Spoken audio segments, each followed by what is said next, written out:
All right, welcome back to One True Podcast, talking Baylor and Big 12 college football. Alongside me, as always, is Mr. John Werner, Johnny. Hey, Bryce. Good And to then, see you, man. yeah, and then a guy who needs no introduction, even though we will introduce him anyway, is our old friend, Jason Orts. George, how you doing? I think I still need an introduction, but no, good. Always good to be with you guys, and always good to see your faces. Actually, it's kind of good to actually do a Zoom type thing with this because I actually do get to see you guys. Although I saw Johnny last week, so we got together, got some barbecue, so that was always a good time there. Yeah, it's different than texting or on the phone stuff for sure when you get to actually see the person. So, of course, Jason was with us at the Trib for many years and went to Las Vegas and now is a free agent. So, but happy to have Jason on with us. So, guys, Baylor went to Provo, Utah last week. Johnny was out there and fell in double overtime to BYU in the Big 12 after dark game.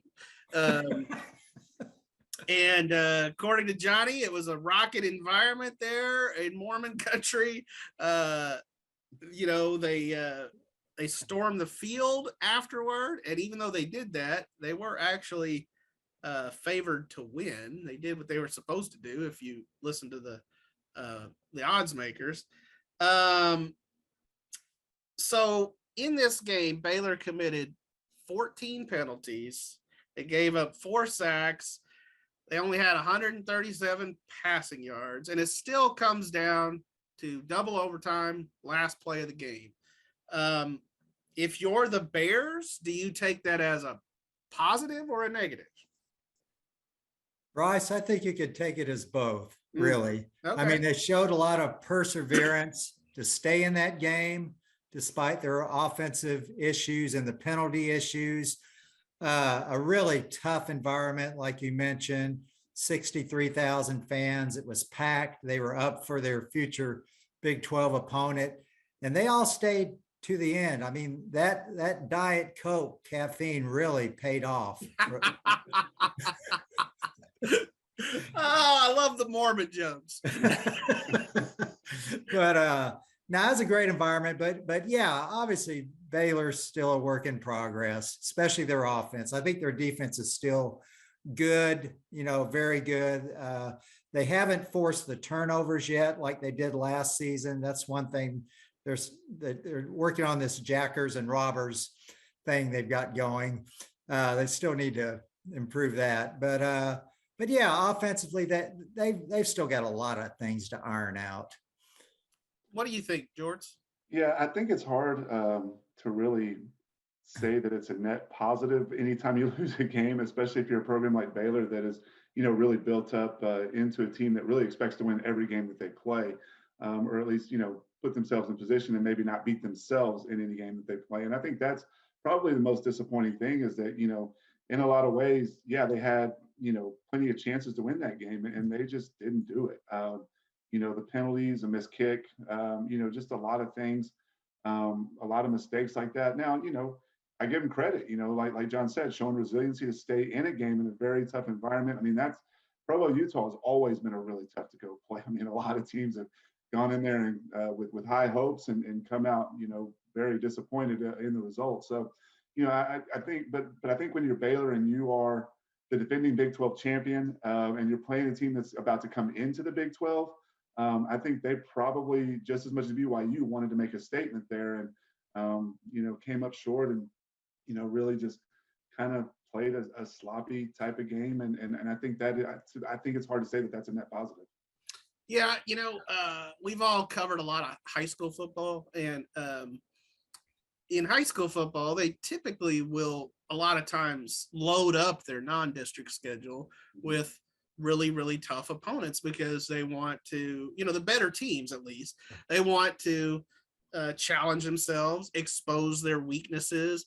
In college football, they don't do that as much just because, they're trying to play for like spots in playoffs and wins and losses really play a lot into that. But I do feel like this is a game that essentially exposed some things for Baylor that they do need to clean up. And so I do think there are glass half full, glass half empty kind of ways to look at all of this. John, you and I were talking earlier this week, and it is kind of interesting that basically their last 3 or 4 games against pretty good opponents, they haven't exactly just lit the world on fire offensively, you know. So this one was 26-20 BYU in double overtime. The Ole Miss game, which they won, and the Oklahoma State game in the Big 12 championship, both low scoring games. Right.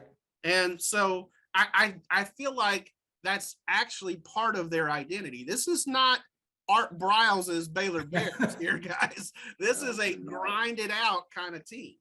Yeah, especially when there's 2 really good defenses involved. I think Coach Aranda, he's a defensive coach. That's his background. I think he likes to play it kind of conservative offensively. Keep it, just low scoring. Don't take too many risks. I thought they should have tried maybe a couple deep shots. Of course, now Monterey Baldwin is hobbled. Mm-hmm. So, he really wasn't available for long shots, apparently. But they still have some other guys. And I was a little surprised because I think Baylor's got good speed. But yeah, when they get into a defensive battle like that, I just don't think they like to take too many chances offensively. Yeah, no doubt. So this week we've got Werner-Orts University coming into town, y'all's alma mater, as Baylor hosts the Texas State Bobcats. One reason we asked Jason to come on. Baylor's final non-conference game. So the Bobcats also come in with a 1-1 record. They blew out FIU, and then they lost to Nevada. So last year, this game was a lot closer than expected. It was the season opener down in San Marcos. This time, all right, when I was doing the questions, the odds were like 30.5 Baylor. I think I've seen it go up to maybe even 37. Anyway, it's 30 plus. Do you think this is another game that will be closer than the bookies say it will be? Go ahead, Jason. Yes. Yes. I do think it will be, and only because that number is so big. I've seen 30, I've seen 30.5. That number, this hasn't been a series like that. Now, it's kind of a funny series, and obviously they don't play every year. But the last 3 times they played, Johnny, you've probably been at all these games. You can probably correct me if I'm wrong on this, but kind of from memory, 2005, I believe it was, they played in Waco, and Baylor won by 7. Then in 2007, they played again in Waco, and Baylor won by 8. And then last year, Baylor won by 9. So are you seeing where I'm going with this? Maybe Baylor wins by 10 this year. Maybe so. That's a pattern. Just kind of keep that pattern going. But no, I really think that 30-point line, I think, I saw that and my eyes kind of popped out, just thinking like, what are the bookmakers seeing that I'm not? But at the same time, a lot of times when I think that, they know something that I don't know. So that does worry me a little bit. But at the same time, I think that, one thing that really held Texas State back a lot last year was turnovers. Brady McBride at quarterback, he was kind of in and out of the lineup, but he was a turnover machine when he was in there. We saw that early in the Baylor game last year when he threw a pick 6 that really helped Baylor on its way to winning that game. But Lane Hatcher is now the quarterback there. Has thrown 3 interceptions already in 2 games, but his history is not that. He's thrown 65 touchdown passes and 25 interceptions in his career in the 3 years prior to coming to Texas State. So, I don't think that he's the turnover machine that Brady McBride was. And I think that if the Bobcats can hold on to the ball and not have those turnovers, I think that it will be a much closer game than 30 points, obviously. I also would worry a little bit about scheduling for Baylor, just because that was such a late, intense overtime long game out there in Provo, in the mountain time zone. It's only an hour difference, but it is an hour difference. It gets you back an hour later than you would have originally, obviously, and an extra hour probably later because of the double overtime part of it. So, you're already getting back late, and then it's an 11 a.m. kick on Saturday morning. So it's not like a really short week for Baylor, but it's a little bit of a short week for Baylor. So I do think that, maybe kind of also wonder about the hangover factor with Baylor a little bit too, just, coming off a tough loss like that. So I think there's a lot of factors that go into it that made me believe that this could be a closer game than the experts think. But again, I'm always a little bit leery on that because every time I think that a line is so outlandish, and I do think that this, I would have put it probably 14-17. So, I think it is a pretty outlandish lines, but, a lot of times when I think that, the bookmakers know something that I don't. So I'd be pretty careful with it. Yeah, you're right about the hangover effect. I think they got in around 6 a.m. Sunday morning, which wasn't that much later when I got back to my hotel room in Salt Lake. It was a late night for old Johnny boy. Yeah, I was out of the press box at 2:45. I think that's a record for me. But anyway, but yeah, that line does seem a little high. But then again, Baylor's at home. They're probably going to play a lot better. Now Dylan Doyle will be out the first half. He was ejected from the BYU game for targeting. That might have be a bit of a factor there. I expect Baylor to play pretty well. But, like me and Bryce have talked about, they're still trying to find themselves offensively. So, I mean, it might be difficult for them to spring a lot of points on the board real quick. So, but I think they're going to probably run the ball a lot again. I think they just like to run the ball. And I think they'll let Blake take a few more deep shots. You would think so. Just to kind of open up the defense. But we'll see. I don't think it's should be like a 14 2-touchdown line or anything like that, but 30 seems a little high. So if I were picking a score on this game, which we don't really do that anymore, we just pick the winner, but this is why the Vegas people know what they're talking about, because they put it right where about it should be. I feel like, I think I would pick it somewhere between 42-10 and 42-14.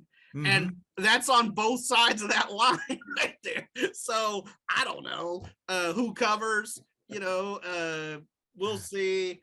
But I mean, Baylor should win, obviously, but we'll see. And to me, it'll kind of be a revealing game, in terms of, probably both for both teams. So, speaking of closer than expected, so that was the dictionary.com definition of the Alabama-Texas game.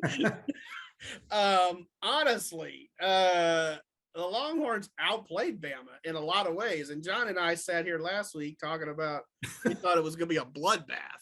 Well, we were way off, weren't we? Yes. Bryce Young made just enough plays down the stretch to get Alabama into field goal range. They kicked the winning kick, win by a point, get out of Austin. Afterward on Twitter, I said that Texas probably just lost its way into the top 25. And sure enough, yep. We're correct. Yeah. They're 21 in the AP poll. They're 20 in the coaches poll. So can they stay there? Is Texas back? What do y'all say? Well, I think Gary Patterson makes a difference. Yeah. Having him around that defensive staff, I think that's pretty obvious because their defense wasn't very good last year. It'll probably make a difference when Texas plays TCU because that's gonna Gary had UT's number. Woo! Yeah. I don't know if they're back yet. I mean, Ewers is out. Hudson Card, I think he's okay. I don't know if he's great. They obviously have a really good running game with Bijan Robinson. But I'm going to say the jury's still out on whether they're like way back yet. That might have just been, they were really up for that game. But I do think they've got a much better defense with Gary Patterson there. What do you think, Jason? Yeah, I think you have to define back. And I think that's the biggest thing here. You know, are they back where they have enough talent where they can compete in, like John says, a game that they're really up for, and it's a huge national audience and they're at home and, you know, everything's kind of going their way for a long time. You know, are they back in that they can compete in those games? Sure. But, you know, was that a one-off? I don't know. I mean, maybe they are, you know, a better football team. But, you know, I think when we talk about Texas being back, I think we talk about them finding a way to win a game like that they really dominated. You know, no matter how bad it was going for Alabama, I always was sitting there, I was listening to the radio call of it actually. And, you know, just no matter how bad it was going for Alabama, for whatever reason, I just kept thinking like, Bama's going to find a way to win this game.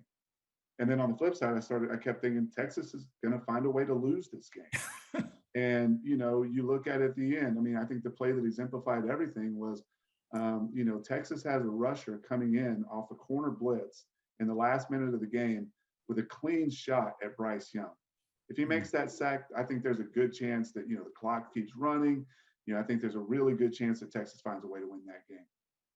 Bryce Young escapes, gets out for a big gain into field goal range, and Alabama, you know, makes the kick and wins the game. So, you know, I think that it's just, it was that close. But, you know, I just think that, you know, when we talk about Texas being back, I think we talk about them being back to, you know, the Mac Brown years where 10 wins is a disappointment. And I definitely don't think that they're, you know, at that point yet. But, you know, obviously, I think if you're Texas, you know, I know I talked about losing a game never being a net positive, but I think if you're Texas, you take a lot of positive signs out of that game that, you know, we just played the #1 team in the country and you know, it was, and really won. Dominated that game and played a great defensive game and did most of it with a backup quarterback. I mean, there's a lot of great signs there for them, but you know, that's always been a question mark at Texas too, is that every now and then they have one of these great games and then can they sustain it? Yeah.